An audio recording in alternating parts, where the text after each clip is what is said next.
Hello दोस्तों, नमस्कार। Santoshi future classes में आप सभी का स्वागत है। आज हमारा यहाँ 15 पार्ट है। इससे पहले हमने 14 पार्ट अपलोड कर दिया है चैनल पर। जाके आप प्लेलिस्ट बना है घटना चक्र पूर्वावलोकन का, तो बायो हमने पूरा एंड कर दिया है। आज हमारा एंड हो जाएगा, ठीक है। कल से हम आपका ज्योग्राफी स्टार्ट करेंगे। तो चलिए, ये लास्ट क्लास है। ये क्लास प्लीज़ आप पूरा देखिएगा, क्योंकि इसमें जो क्वेश्चन आए हैं, क्वेश्चन टाइप हैं, वो थोड़ा सा सब में मिक्स है। हर सब्जेक्ट का लगभग मिक्स है, ठीक है। तो ये विविध है जो आप देखेंगे बायोलॉजी के एकदम लास्ट में। वो मतलब हर सब्जेक्ट में होता है। घटना चक्र के लास्ट में एक विविध दिया रहता है, तो उसमें हर टाइप के क्वेश्चन आ जाते हैं। तो प्लीज़ इस वीडियो को आप पूरा पॉज मतलब पूरा देखिएगा, और यहाँ से आपको क्वेश्चन कन्फर्म मिलने की संभावना। देखिए, आर ओ 2017 में ही पूछा गया है। तो हमारा ये पेज नंबर है, जो पेज नंबर होगा वो क्वेश्चन नंबर होगा। तो ठीक है, तो चलिए हम बिना किसी देरी के अब शुरू करते हैं, ठीक है। तो और जो नए हैं वो प्लीज़ चैनल को सब्सक्राइब कर लेंगे। यहाँ पर हम अपने चैनल पर आर ओ और PCS, आप अगर आर ओ PCS या यूपी की किसी भी वैकेंसी की तैयारी कर रहे हैं, मेनली सिविल सर्विस है, तो आप इस चैनल को सब्सक्राइब कर लीजिएगा, ठीक है। तो चलिए हम पहला क्वेश्चन देखते हैं। पहला क्वेश्चन लिखा गया, भारतीय सब्जी अनुसंधान संस्थान कहाँ मतलब है, तो कौन सुमेलित नहीं है। तो हम बताए ही थे, कल भी ये क्वेश्चन आया था, तो कह रहे थे मोदी जी के यहाँ ज़्यादा सब्जी होता है, तो वाराणसी में, ठीक है। तो याद रखिएगा, सब्जी अनुसंधान संस्थान वाराणसी। केंद्रीय उपोष्ण उद्यान अनुसंधान कहाँ पे है, तो ये कहाँ पे है, ये है आपका श्रीनगर। गलत है। कहाँ पे है, इसको कहते हैं सेंट्रल इंस्टीट्यूट ऑफ सब ट्रॉपिकल हॉर्टिकल्चर, ठीक है। तो इसको इंग्लिश में कहते हैं CISH, ठीक है, सेंट्रल इंस्टीट्यूट ऑफ सब ट्रॉपिकल हॉर्टिकल्चर। तो इसको कहते हैं, कहाँ पे है, ये आपका लखनऊ में है। याद रखिएगा, लखनऊ में है, याद रखिएगा, ठीक है। भारतीय गन्ना अनुसंधान कहाँ पे है, तो भारतीय गन्ना अनुसंधान आपका कहाँ पे, लखनऊ में, एकदम सही है। दलहा दाल गए थे, अगर दाल आपको खाना हो तो प्लीज़ कानपुर जाइए और वहाँ से प्रोटीन लीजिए, ठीक है। तो ये कहाँ पे है, कानपुर में है। आई होप आपको समझ में आ गया होगा। चलिए नेक्स्ट देखें। आज अच्छे अच्छे क्वेश्चन देखिए, ये 2021 में आया है क्वेश्चन, ठीक है। तो ऐसे क्वेश्चन पूछ लेते हैं। अभी तक तो भारत में कहाँ पे है आलू केंद्र, ये पूछ रहा था। अब अंतर्राष्ट्रीय पूछ लिया कि अंतर्राष्ट्रीय आलू केंद्र कहाँ पे है, इसका मुख्यालय, ठीक है। तो इसका मुख्यालय अंतर्राष्ट्रीय कहाँ पे है, लीमा, पेरू। पेरू कहाँ पे है, दक्षिण अमेरिका का देश है, ठीक है। तो वहाँ पे लीमा पेरू में है अंतर्राष्ट्रीय आलू केंद्र, ठीक है। तो आलू ला पे बड़ा बनता है ना, तो रा पे बड़ा बनता, पेरू, याद रखिएगा, लीमा पेरू में है, ठीक है। चलिए नेक्स्ट देखते हैं। अब देखिए यहाँ पे, अब यहाँ पे सब कुछ बताने लायक नहीं है। अब उसका अंतर्राष्ट्रीय केंद्र पेरू लीमा में है, तो अब इसमें कुछ तो बताने लायक नहीं है। तीसरा नंबर का क्वेश्चन हमारा देखते हैं, क्या है, DNA अंगुली छाप और नैदानिक शोध केंद्र कहाँ है, ठीक है। तो इसको बताइएगा कहाँ पे है, ठीक है। अब तो ये कहाँ पे है, आप देखिए, समझ नहीं पा रहे होंगे आप इसमें क्या करा है। तो क्या होता है इसका, जो centre for DNA and fingerprint and diagnostic, ठीक है, centre for DNA fingerprint and diagnostic, इसको कहते हैं। तो ये कहाँ पे है, DNA फिंगरप्रिंट, तो ये है आपका हैदराबाद में, ठीक है। तो हैदराबाद में है, याद रखिएगा, हैदराबाद में, ठीक है। तो ये क्वेश्चन आप पॉज करिए, अब वीडियो पॉज कर लिया करिए, पहले बता दिया करिए कि आपको ये आ रहा है, क्योंकि सभी में मुझे लगा रहा है कि सब लगभग पढ़ ही चुके होंगे घटना चक्र, तो आपको आ ही रहा होगा। तो अब मतलब अपने कॉपी में 1 2 3 4 5 ऐसे करके लिख लीजिए। इसके बाद जो आए उसको टिक कर लीजिए, नहीं आए तो उसको गलत काट दीजिए, तो आपको पता चल जाएगा, ठीक है। मैं यहाँ पढ़ ही रहा हूँ। अब बताइए किसका, तो इसमें बताइए FO का मुख्यालय कहाँ पे है, ठीक है। तो FO मतलब ये फूड ऑर्गेनाइजेशन, ठीक है। तो फूड ऑर्गेनाइजेशन का मुख्यालय कहाँ है, ये आपका रोम में है, ठीक है। अब देखो वहाँ पे पूछा है अंतर्राष्ट्रीय, यहाँ पे देखिए राष्ट्रीय केंद्रीय आलू शोध संस्थान, तो केंद्रीय आलू शोध संस्थान शिमला में है। चावल कहाँ पे, चावल शोध संस्थान कटक में। एगमार्क, यही आपको नहीं याद होगा, केंद्रीय एगमार्क प्रयोगशाला तो कहाँ पे है, रोम में है। ठीक है, तो केंद्रीय एगमार्क प्रयोगशाला रोम में है। चलिए हम नेक्स्ट देखते हैं। तो आप यहाँ पे आपका कौन सा सही होगा, बी वाला सही हो जाएगा। ठीक है, चलिए नेक्स्ट देखते हैं।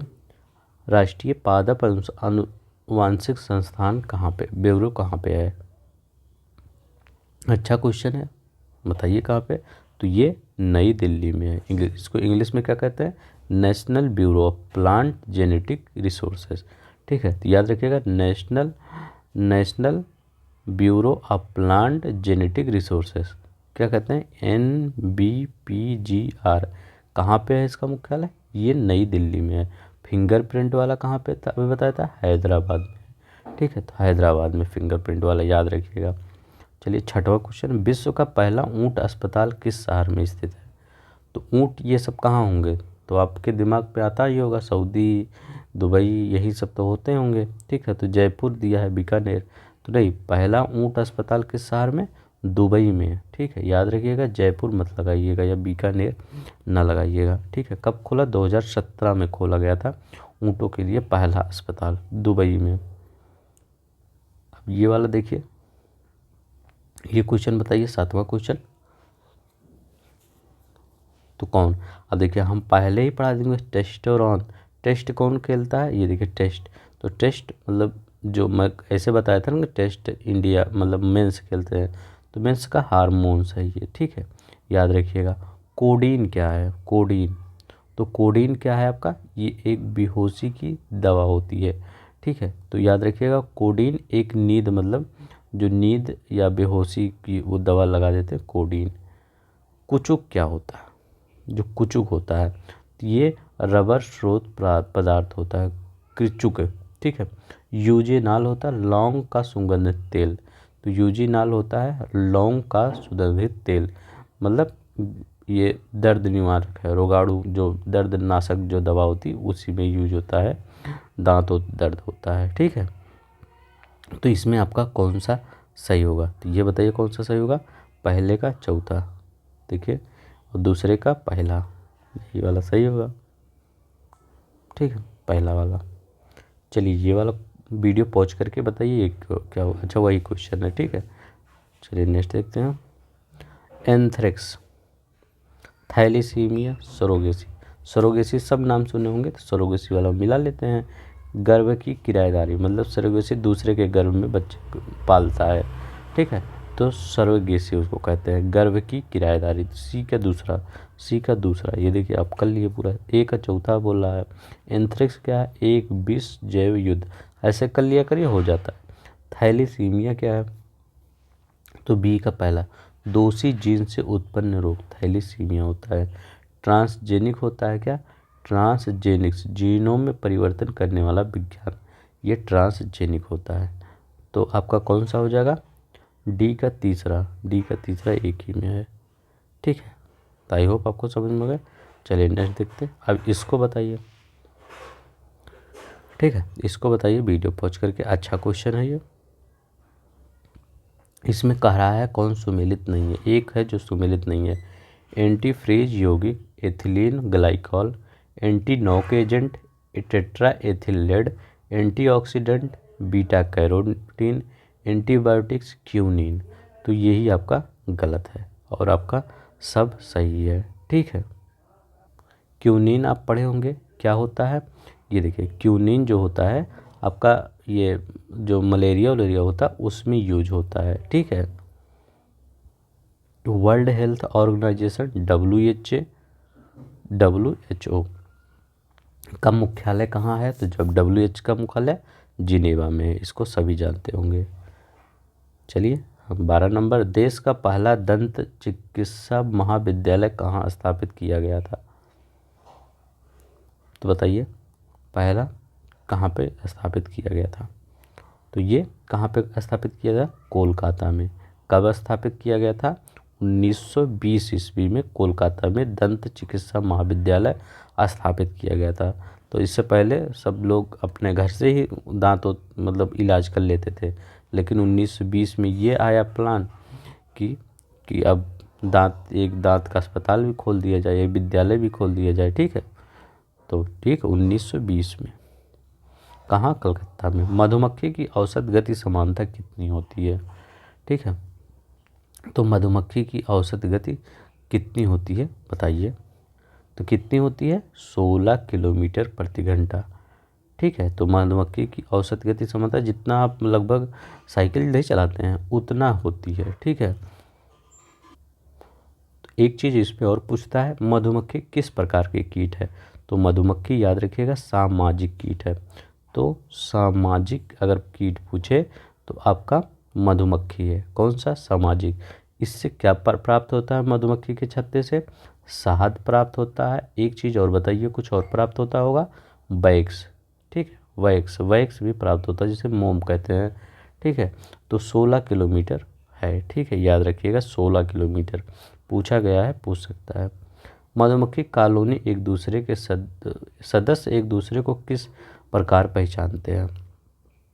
मतलब जो मधुमक्खी होती है वो किस प्रकार से एक दूसरे से पहचानते हैं। तो कीड़े मकोड़े अधिकतर गंध से, जैसे चींटी भी देखे होंगे, ऐसे ऐसे जाती रहती है, उसका वो गंध से ही एक लाइन में चलती रहती है। अगर उसको काट दिया जाए तो वो फिर नहीं जा पाती।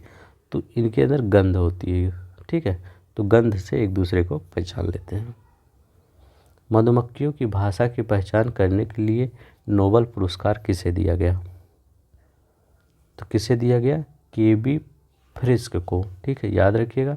मधुमक्खियों की भाषा की पहचान करने के लिए नोबेल पुरस्कार किसे दिया गया, केबी फ्रिस्क को, ठीक है। अब देखिए आपका यहाँ पर ये बायो ख़त्म हो गया। अब बायो के लिए आप घटना चक्र पूरा मत उठाइएगा, नहीं तो इतना उठा मतलब पूरा पढ़ लिया है, फिर अब घटना चक्र। अब पॉइंटर आता है, एक पॉइंटर पतला सा आता है, अब उसको आप ले लीजिए या कहीं ऑनलाइन देख लीजिए, मिल जाएगा, तो वहाँ से ले लीजिए और उस पॉइंटर को रिवीजन रोज़ आधा आधा 15-15 मिनट दीजिए, फिर और सब्जेक्ट को दीजिए, ठीक है, ताकि आपको याद रहे, भूले ना। पॉइंटर से आप काम चलाइए, क्योंकि अब अगर ये वीडियो पूरा पढ़ रहे हैं आप, तो आप पॉइंटर्स अगर ओपन करेंगे तो पूरा आप कर लेंगे, ठीक है। तो ये बटन देख लीजिएगा, सब्सक्राइब वाला और लाइक वाला, प्लीज़ आप शेयर कर दिया करिए अपने दोस्तों में, ठीक है। उत्तेजक कौन सा है, एल्कोहल है, मारिजुआना है या अफीम है। तो देखिए एल्कोहल उत्तेजक थोड़ी हो सकता है, इसको पीने से तो आदमी बेहोश हो जाता है, उत्तेजक कहाँ हुआ।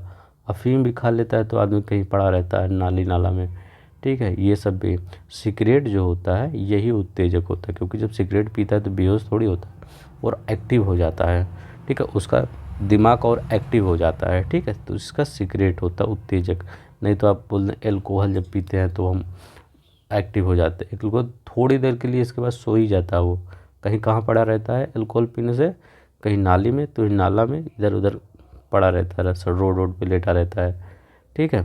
तो यही उत्तेजक, तो सिगरेट है आपका सही। अब देखिए सिलिका जेल से भरी एक छोटी थैली गोलियों के चूर्ण की औषधि की बोतलों में अक्सर पाई जाती है, क्योंकि सिलिका जेल मतलब जो ऐसे गोली नहीं होती मेडिसिन, तो उसमें सिलिका जेल उसमें पाई जाती है थोड़ी थोड़ी। क्यों पाई जाती है, क्यों, क्योंकि ये सिलिका जेल जो नमी होती है उसको सोखती है। अगर ये नमी ना सोखे, ठीक है, तो गोली क्या हो जाती है, फट जाती है, ठीक है। इसीलिए नमी को ये सोख लेती है, तो ये नमी को सोखती है। आईएएस में क्वेश्चन आया है, तो हो सकता है उन सबको कुछ दिमाग में आए, कहीं ये उठा के दे देते हैं तो दे दें, ठीक है। तो नमी को सोखती है, याद रखिएगा। 18 नंबर, निम्नलिखित में किस एक क्षेत्र में असाधारण योगदान के लिए शांत स्वरूप भटनागर पुरस्कार प्रदान किया गया, ठीक है। तो शांत स्वरूप भटनागर पुरस्कार बहुत बार पूछा जाता है, वनडे एग्जाम में अक्सर आप पूछ लेता है, ठीक है। तो किस में, विज्ञान के क्षेत्र में, ठीक है। तो शांत स्वरूप भटनागर पुरस्कार विज्ञान के क्षेत्र में दिया जाता है। चलिए इसको देखते हैं। यहाँ पे लिखा गया है, नेत्रदान में दाता की आँख के किस हिस्से को प्रतिरोपित किया जाता है। मतलब ये पूछा गया है कि अगर आप नेत्रदान कर रहे हैं तो क्या दान किया जाता है। तो क्या दान किया जाता है बताइए, जो सबसे टेढ़ा मेढ़ा लिखा होगा, तो कॉर्निया, तो कॉर्निया यही दान किया जाता है, ठीक है, याद रखिएगा कॉर्निया ही दान किया जाता है। कॉर्निया ही क्यों दान किया जाता है? क्योंकि प्रकाश जो नेत्र में जब प्रकाश होता है तो इसी में प्रवेश करता है। ठीक है, तो जिसमें प्रवेश करेगा उसी को दान किया जाएगा। ठीक है, हृदय का पहला प्रतिस्थापन किसके द्वारा किया गया था? बहुत ही इंपॉर्टेंट क्वेश्चन है। तो हृदय का पहला प्रतिस्थापन किसके द्वारा? डॉक्टर क्रिश्चियन बर्नाल्ड के द्वारा। ठीक है, याद रखिएगा लोअर पीसीएस में भी आया है। किसके द्वारा? डॉक्टर क्रिश्चियन बर्नाल्ड के द्वारा। विश्व का पहला हृदय प्रतिरोधक निम्न में किसने किया था? तो ये किसने किया था? तो ये क्रिश्चियन बर्नाल्ड। ये कहाँ के वैज्ञानिक थे? दक्षिण अफ्रीका के वैज्ञानिक थे। जो दक्षिण अफ्रीका जो ये मैच खेलने आती है ना इंडिया में, वही। तो क्रिश्चियन बर्नाल्ड अफ्रीका के थे। सर्वप्रथम मानव हृदय प्रतिरोधक हुआ था? तो अमेरिका, इंग्लैंड, फ्रांस, दक्षिण अफ्रीका। तो कहाँ पे? दक्षिण अफ्रीका में। ठीक है, तो इसमें कुछ बताने लायक नहीं है, नहीं तो मैं एक्सप्लेन ही करता। जार्विक 7 क्या है? ठीक है, जार्विक 7 तो ये भी हृदय से ही है। ठीक है, तो यही देख लीजिए उस समय जो 2007 में ये जार्विक 7 चर्चा में रहा होगा तो दे दिए। तो कृत्रिम हृदय मेरा यहाँ लाने का ये मतलब है कि ऐसे क्वेश्चन आप देख लीजिए मेडिकल फील्ड में कौन कौन से करंट में हैं। ठीक है, उन सबको पढ़ लीजिए। तो कृत्रिम हृदय जार्विक 7 कब लाया गया था? 1982 में। ठीक है, पेस मेकर निम्न में से किस नाम से जाना जाता है? जो पेस मेकर है वो किस नाम से जाना जाता है? 24 नंबर का क्वेश्चन। तो किस नाम से जाना जाता है? SA नोड के नाम से जाना जाता है। ठीक है, SA नोड्स के नाम से जाना जाता है। एक बार फिर कह रहा हूँ, आप वो पॉइंटर एक ले लीजिए अब, या यूट्यूब पे देखिए, वो मतलब टेलीग्राम पे देखिएगा, मिल जाएगा पॉइंटर। ठीक है, तो अगर मैं देखूँगा अगर टेलीग्राम पे होगा कहीं पे वो मतलब होगा तो मैं अपना टेलीग्राम नेक्स्ट वीडियो में दे दूँगा उसका लिंक, या मेरे चैनल पे लिंक है उसका, तो वहाँ पे ज्वाइन करके आप वो पॉइंटर आप ले लेंगे। ठीक है, तो मैं उस पर टेलीग्राम पे शेयर कर दूँगा, देखूँगा कोई चैनल वाले रखे होंगे। ठीक है, तो आपको ख़रीदना नहीं पड़ेगा। ठीक है, तो पेस मेकर क्या है? SA nodes. मनुष्य आर्द्रता व गर्मी से परेशानी अनुभव करता है, इसका कारण क्या है? तो क्या है? पसीना आर्द्रता के कारण वाष्पित नहीं होता। ठीक है, तो पसीना जब वाष्पित नहीं होगा तो हमें गर्मी लगेगी, जो वाष्पित हो जाता है तो हमको अच्छा लगता है। ठीक है, तो पसीना आर्द्रता के कारण वाष्पित नहीं होता। ठीक है, देखिए हमने यहाँ पे अगर मैं चाहता तो आपको 5-6 दिन में पूरा बायोलॉजी ख़त्म कर देता, जल्दी जल्दी पढ़ा के, इसका B, इसका C, इसका D। मतलब ऐसे लोग करते ही हैं कि मतलब पूरा घटना चक्र से रीड करते चले जाते हैं। तो लेकिन जब रीड करना होगा तो खुद ही बैठ के रीड कर लीजिए। मतलब कुछ अगर जितना भी, इतना माइंड में रख लीजिए, जितना क्वेश्चन पर आप फोकस करें कि जितना देर उस क्वेश्चन पर आप दिमाग लगाएंगे वो क्वेश्चन आपके दिमाग में उतना बैठ जाएगा, वो पेपर में नहीं बोलेगा। कोई क्वेश्चन मान लीजिए यही क्वेश्चन, इस क्वेश्चन में हम थोड़ा अगर 5 मिनट समय लेते हैं तो ये क्वेश्चन आपके दिमाग में बैठ जाएगा। अगर मैं करता इसका C है, इसके बाद मैं आगे बढ़ जाता, तो वो क्या होता है, वो फिर आपका ज़्यादा से ज़्यादा 1 दिन रहेगा। इसका भूलना स्टार्ट हो जाए, पूरे से नहीं बोलेंगे लेकिन वहाँ कन्फ्यूज होंगे, A होगा, B होगा या C होगा, तो उसमें कन्फ्यूज हो जाएंगे और गलती हो जाता है। तो मेरे यह कहने का मतलब है कि आप कुछ भी पढ़िए आप, क्योंकि आपको पूरा 140 क्वेश्चन थोड़ी करना है, 140 क्वेश्चन नहीं करना, आपको करना है लगभग 100 क्वेश्चन ही करना है। तो सब कुछ तो सही करेंगे नहीं, लेकिन जितना पढ़िए उतना एकदम सही, एक्यूरेसी अगर आपकी सही है तो आपका सिलेक्शन हो जाएगा। ठीक है, तो यही कहता हूँ, थोड़ा पढ़िए, अच्छा पढ़िए, इतना अच्छा पढ़िए कि आप कभी ना भूलें। ठीक है, निम्न से स्वेद वाष्प से संबंधित है, मतलब जो करें पसीना जो होता है ये किससे उस पे संबंधित हो? ये ऊष्मा शोषक क्रिया से संबंधित है। किससे? ऊष्मा शोषक क्रिया से संबंधित है। तो ऊष्मा शोषक इंग्लिश में क्या कहते हैं? इंडोथर्मिक। मैं लिख देता हूँ इंडोथर्मिक। ठीक है, तो इंडोथर्मिक क्रिया से संबंधित है। जब शरीर में निर्जलीकरण होता है तो पदार्थ में सामान्य रूप से शरीर से लुप्त हो जाता है, वह है। तो कौन सा पदार्थ शरीर से लुप्त हो जाता है? तो कौन सा? Sodium chloride. ठीक है, सोडियम क्लोराइड को क्या? साधारण नमक। ठीक है, याद रखिएगा, साधारण नमक। जब शरीर में निर्जलीकरण होता है तो पदार्थ समान रूप से शरीर से लुप्त हो जाता है, सोडियम क्लोराइड, या आपको दे सकता है साधारण नमक। साधारण नमक, ठीक है, कुछ भी दे सकता है। चलिए अभी देखते हैं निर्जलित व्यक्ति को क्या को नहीं पीना चाहिए। जो निर्जलित व्यक्ति है उसको क्या नहीं पीना चाहिए? अब देखिए, कभी कभी कुछ मूवी आप देखे होंगे हॉलीवुड की, तो उसमें दिखाया जाता है कि वो समुद्र में अगर फंसे रहते हैं तो कभी भी उस समुद्र के जल को नहीं पीते हैं। प्यास से भले मर जाएं लेकिन उस समुद्र के जल को नहीं पीते। अपना यूरिन पी लेते हैं लेकिन उस समुद्र के जल को नहीं पीते हैं। क्यों? अगर उसको पी लेंगे तो तुरंत, मतलब थोड़ी देर बाद उनको हाइड्रेशन हो जाए, मर जाएंगे तुरंत। तो डिहाइड्रेशन से बचने के लिए तब देखिए, एल्कोहल तो आप पी सकते हैं। तो एल्कोहल होता है, इससे भी आपका निर्जलीकरण होता है, लेकिन कम होता है। कॉफ़ी में भी कम, चाय, लेकिन समुद्री जल नहीं। लेकिन आपका जानते हैं क्या सिस्टम है? ये 2015 में जो क्वेश्चन आया था उसमें आयोग ने, मैं यहाँ आपको बताते रहा हूँ, एल्कोहल को माना था। ठीक है, वहाँ पे आयोग ने एल्कोहल को माना था, लेकिन आपका यहाँ समुद्री जल होना चाहिए। ठीक है, समुद्री जल होना चाहिए। तो आप अगर पेपर में आयोग देगा तो एल्कोहल ही लगा लीजिएगा। ठीक है, क्योंकि हमको तो 1 नंबर लाना है। हम तो मतलब अब ज्ञान अपने पास जो है उसको रखेंगे, लेकिन हमें नंबर लाने के लिए एल्कोहल ही लगा लेना है। ठीक है। वैज्ञानिक इवान पावलोव किस क्षेत्र में अपने कार्यों के लिए जाने जाते हैं? बताइए। अब ये देखिए, पावलोव सीटेट, जो कुछ लोग पढ़ते होंगे, यूपी टेट सीटेट अगर कोई देता होगा तो पावलोव हैं। ठीक है, तो क्या है?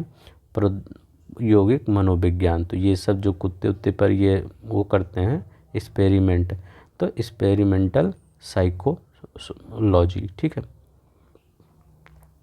तो ये प्रायोगिक मनोविज्ञान। ठीक है, इसी पे पावलोव। समानता स्त्रियों की आवाज़ का तारतम्य है। तो स्त्रियाँ क्या तारतम्य होता है? तो अभी हमेशा स्त्रियों की आवाज़ देखे होंगे थोड़ी कि वो ऐसी आती है, पतली आती है। तो पुरुषों की तुलना में अधिक तारतम्य, तो मतलब वही कि उनका जो पिच होता है, पिच याद रखिएगा, पिच जो होता है, ये जो पुरुष होते हैं, पुरुष की तुलना में उनका अधिक होता है पिच। ठीक है, अगर पिच पूछे तो उनका पिच अधिक होता है। और मनुष्य का पिच, वो मतलब आदमी का पिच क्या होता है? भारी होता है। हम सब कुछ कोई चीज़ बोलते हैं तो भारी आवाज़ में बोलते हैं। ठीक है, और स्त्रियाँ क्या होती हैं? वो थोड़ा सा पिच उनका अधिक होता है, मतलब पतला होता है उनका बोली, उनकी पतली होती है लेकिन मधुर होती है। ठीक है, तो वो मधुर बोलती हैं। और हम सब जैसे बोलते हैं, जैसे मतलब हम सब मोटा ही बोलते हैं, तो समझ जाइए। जैसे मैं बोल रहा हूँ, पेशी थकान के लिए निम्नलिखित में से कौन उत्तरदायी है? तो ऊर्जा नहीं होता लैक्टिक, तो पेशी थकान के देखिए 2013 में आया लैक्टिक अम्ल। तो पेशी थकान के लिए लैक्टिक अम्ल जिम्मेदार है। क्या? लैक्टिक अम्ल।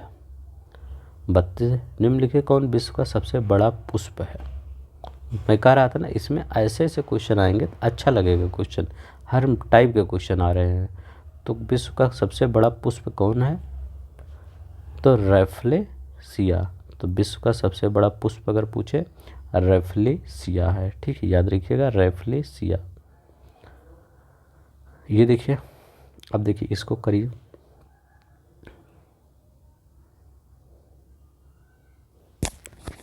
अच्छा क्वेश्चन है।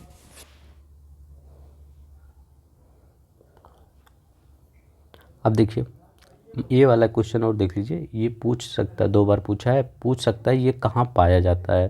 ठीक है, तो भी जान लीजिए। ये मुख्यतः मलेशिया, इंडोनेशिया, मतलब दक्षिण एशिया साइड जितने द्वीप हैं वहाँ, लगभग सुमात्रा, जावा में वहाँ सब पाया जाता है। ठीक है, ये देखिए, बीज को बीजांड होगा। ठीक है, बीज से बीजांड। फल ओवरी, फल हमेशा ओवरी से होता है। ठीक है, काष्ठ मतलब जो काष्ठ मतलब वुड, लकड़ी। तो जैसे पेड़ है, ये मान लीजिए ये पेड़ है। ठीक है। तो इसका ये तना है, ये तना है, तो इसका तो ये होता है ना, तना ही जो होता है वो लकड़ी होता है। मंड स्टार्च तो लीफ मंड स्टार्च होता है, ठीक है।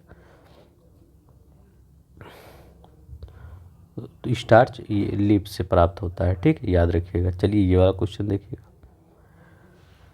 ये वाला करिए, हाईएस्ट का क्वेश्चन है। आज देखिए प्रोटीन अगर कहीं देखिए तो राइबोसोम याद रख लीजिए। प्रोटीन कहीं भी देखिए तो राइबोसोम आपको याद रख लेना है, तो आपको एक क्वेश्चन तो वैसे ही मिल जाएगा। तो प्रोटीन का आपका क्या होगा, राइबोसोम। तो डी का चौथा। अब देखिए प्रकाश संश्लेषण का, प्रकाश संश्लेषण है मतलब आईएएस में क्वेश्चन आया कितना सिंपल। देखिए खनिज उद्ग्रहण, तो जीव द्रव्य कला होता है वो वहाँ से होता है, ठीक है।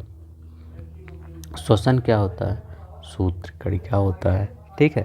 तो याद रखिएगा, तो ये सी वाला सही हो जाएगा।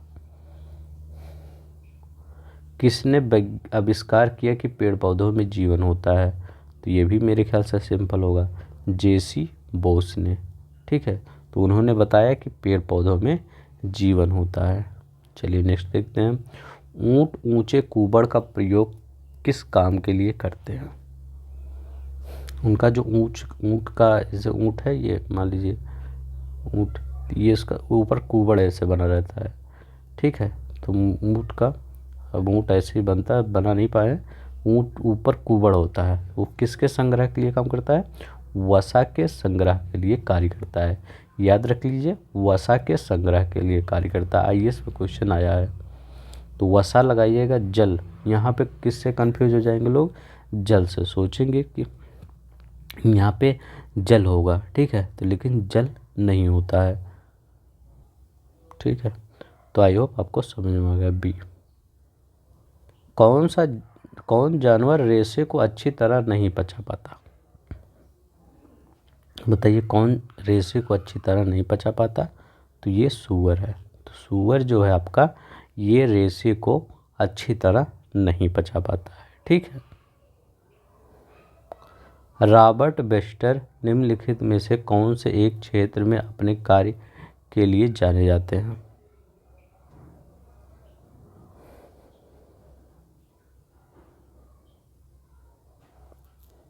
तो किसके लिए, इन्फ्लुएंजा वायरस के लिए जाने जाते हैं। याद रखिए किसके लिए, इन्फ्लुएंजा वायरस के लिए रॉबर्ट बेस्टर जाने जाते हैं। जीवाणु की खोज किसने की थी, तो जीवाणु की खोज ल्यूविन हुक ने किया था। याद रखिएगा, जीवाणु की खोज ल्यूविन हुक ने किया था। कब, 1676 ईस्वी में। जीवाणु की खोज ल्यूविन हुक ने 1676 ईस्वी में किया था। इम्यूनोलॉजी के जनक कौन है, इम्यूनोलॉजी,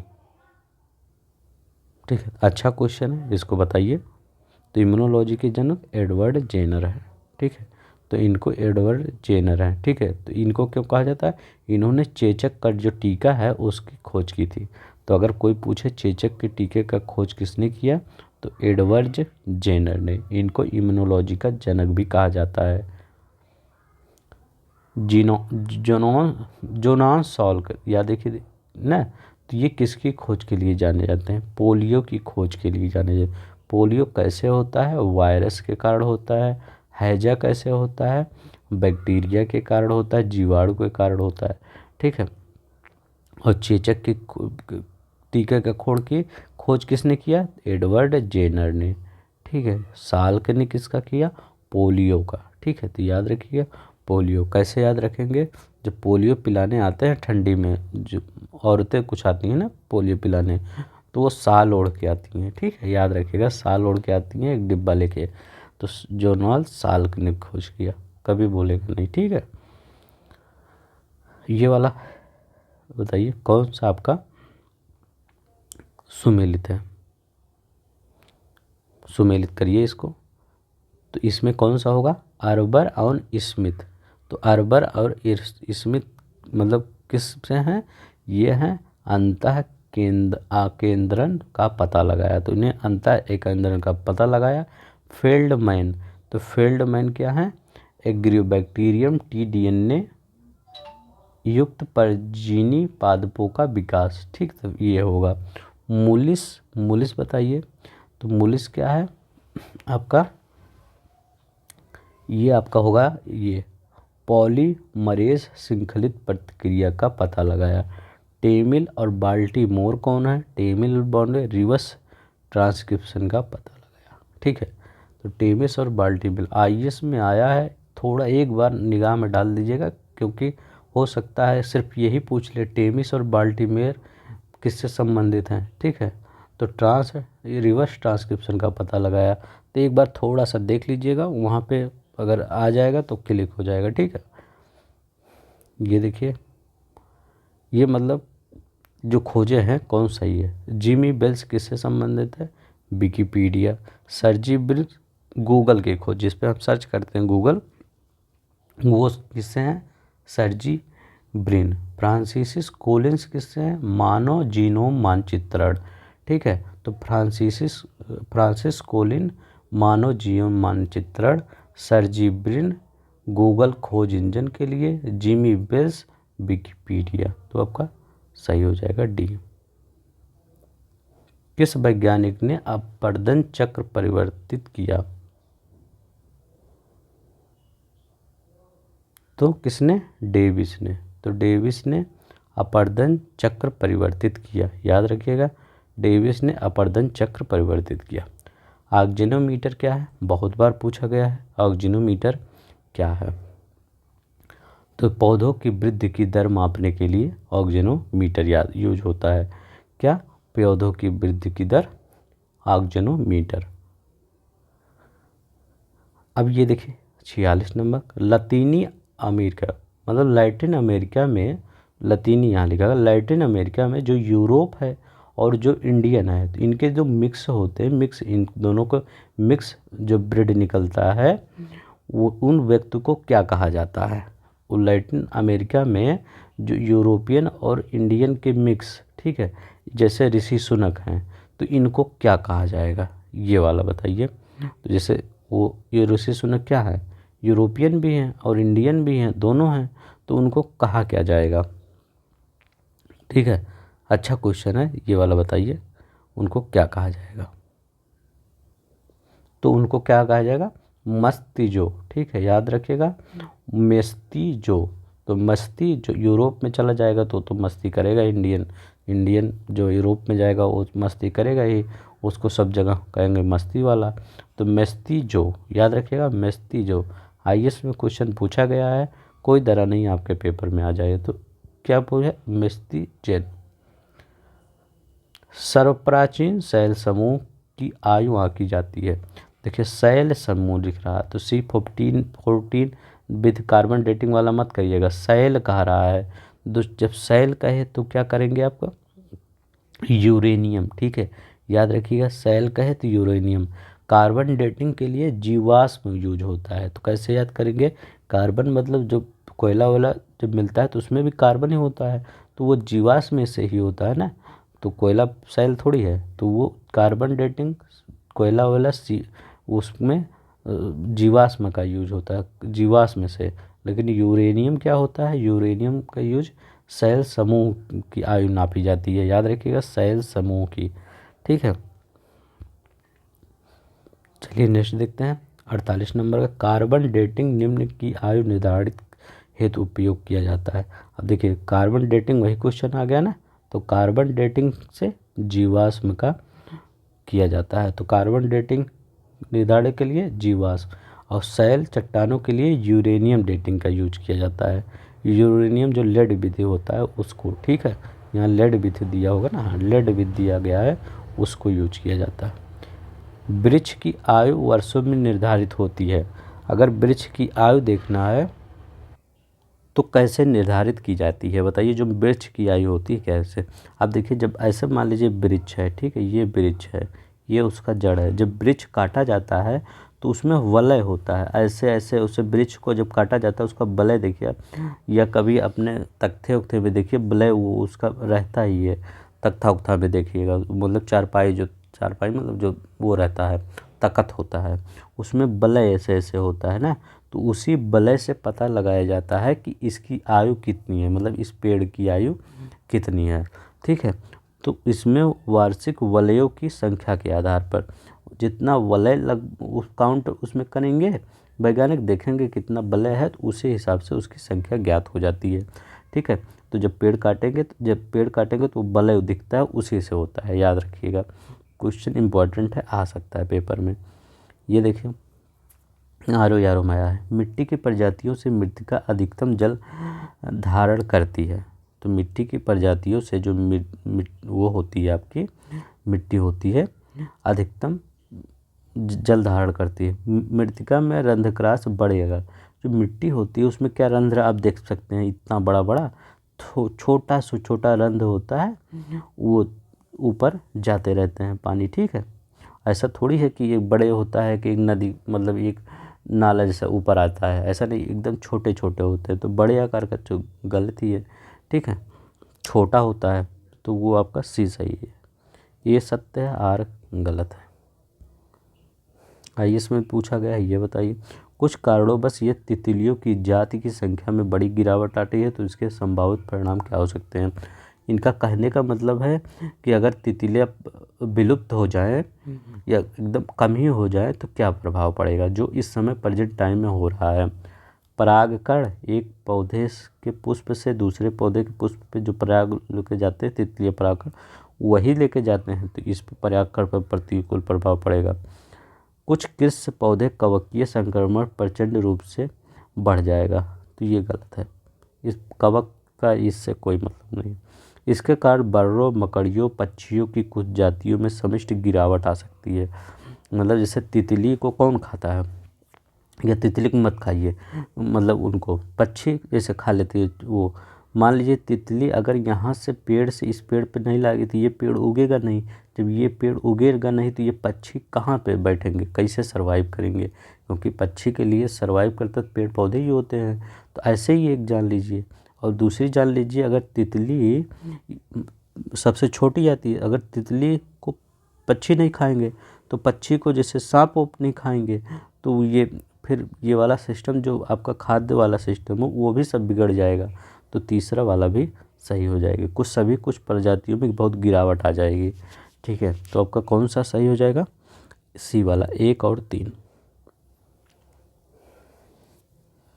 लीवर फ्लूक पित्तवाहिनी में रहता है,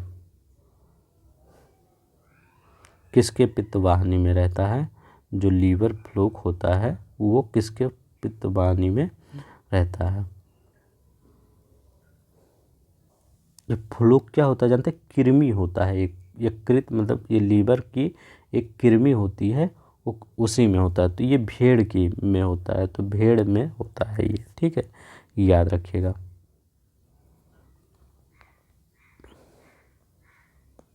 अब देखिए ये भी आई इसमें।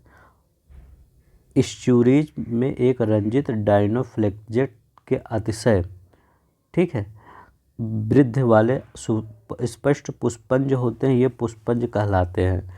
जहाँ एस्चुरी होती है वो वहाँ पे ये जो आपका दिया गया है, इसका डाइनोफ्लेक्जेट, इसका बहुत संख्या में वृद्धि हो जाता है, बहुत ज़्यादा मात्रा में स्टोरी जल होता है ना, जो ऊपर पहाड़ों से गिरता है, तो वहाँ पे क्या होता है, ये पश्चिमी घाट अपना एस्चुरी बनाता है। ठीक है, यहाँ नहीं बनाता है, या तो डेल्टा बनाता है यहाँ पे पश्चिमी घाट में। तो यहाँ पे इसी का जो होता है, इसमें बहुत बड़ी संख्या में इसमें वृद्धि हो जाती है।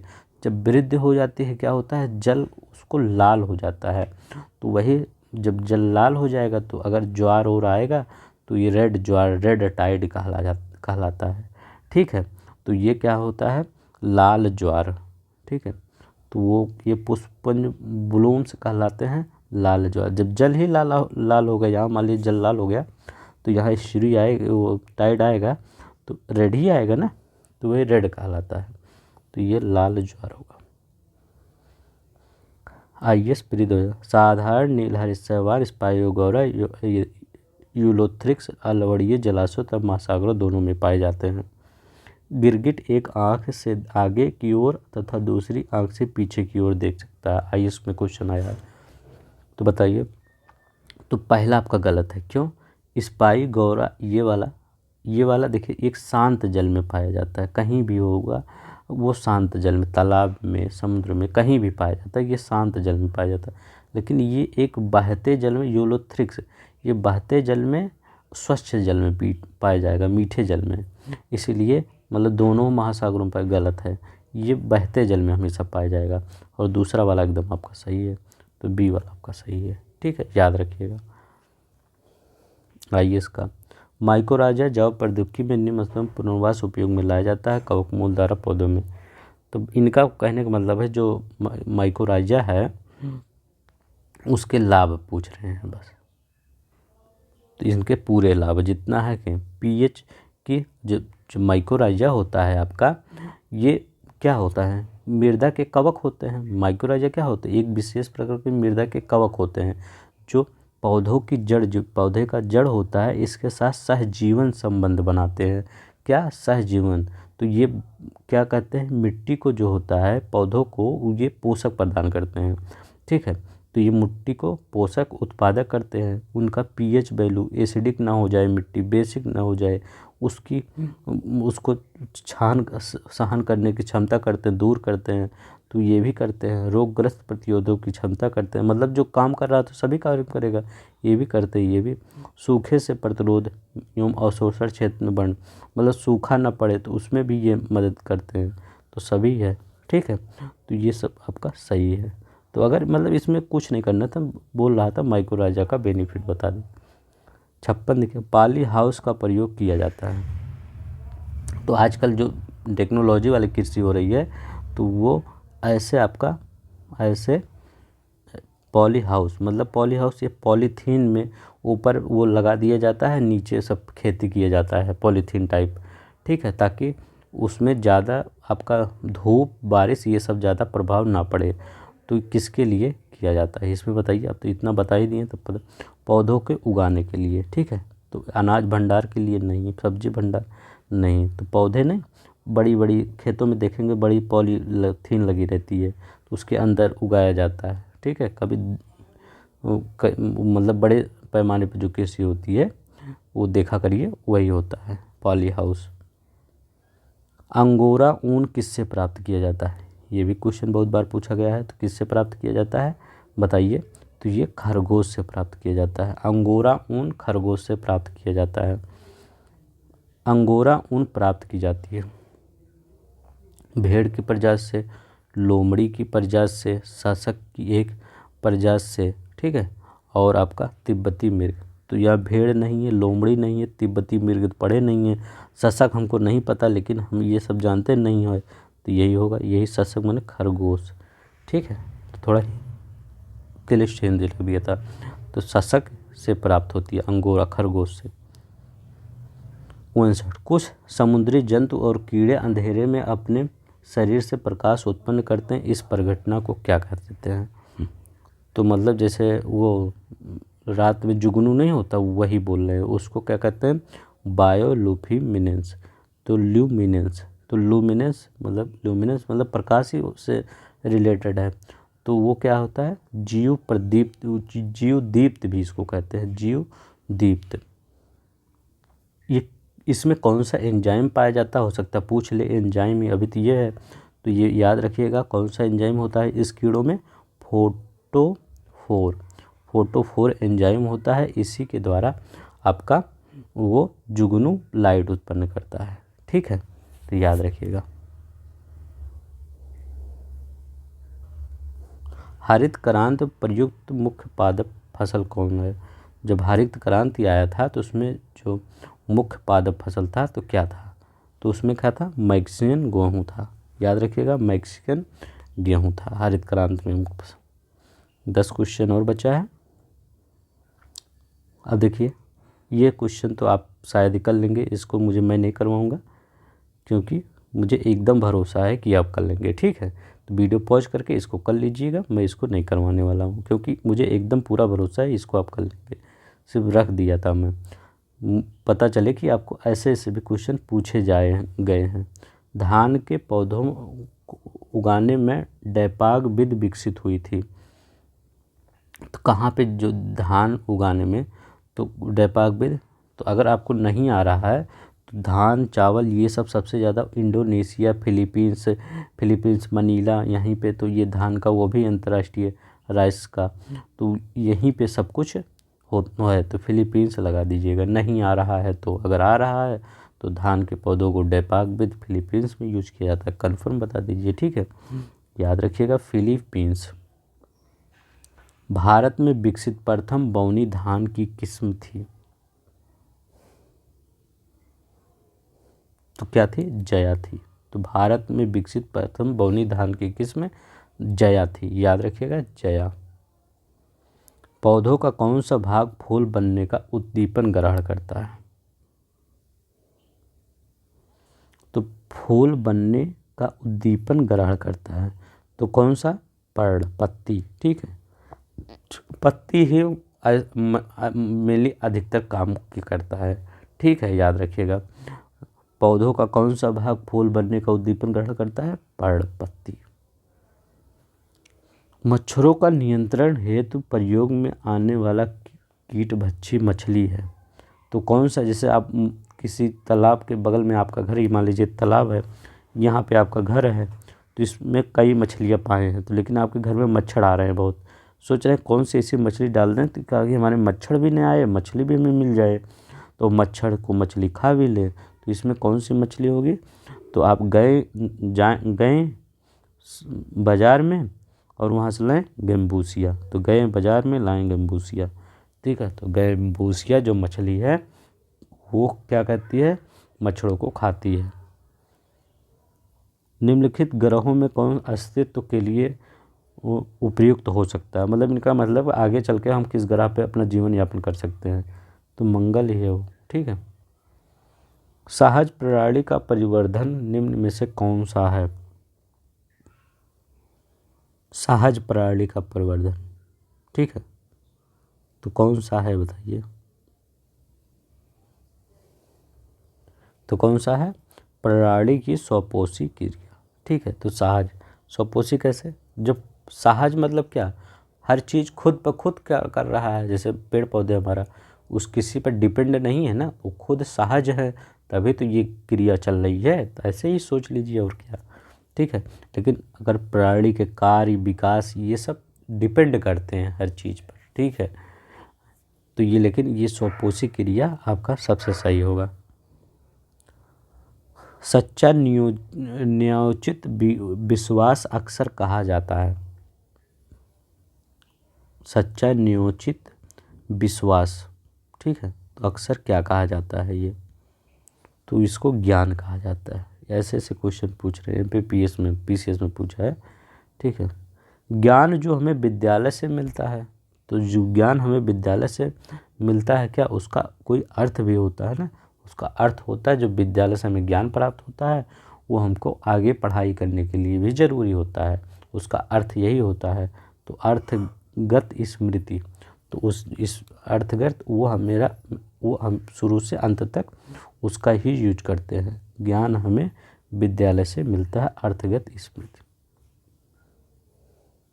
सूचनाओं के प्राकरण के समय व्यक्ति के मस्तिष्क में जो मानसिक क्रिया चलती है उसे क्या कहते हैं? तो जो मानसिक क्रिया चलती है मस्तिष्क में उसको क्या कहते हैं? चिंतन कहते हैं, और क्या, इसमें चिंतन होगा, ठीक है। तो बस आज के लिए इतना ही। अगर आपको पसंद आएगा तो प्लीज़ वीडियो को लाइक कर दीजिएगा, चैनल को सब्सक्राइब कर दीजिएगा। और अब हमारा ये आज एंड हो गया बायोलॉजी, अब हमारा ज्योग्राफी चलेगा, ठीक है। तो ज्योग्राफी को हम थोड़ा सा ज़्यादा है, इसीलिए हम ज़्यादा क्वेश्चन लाएंगे, थोड़ा जल्दी करने का प्रयास करेंगे। तो आज के लिए बस इतना ही। धन्यवाद, नमस्कार, जय हिंद, जय भारत।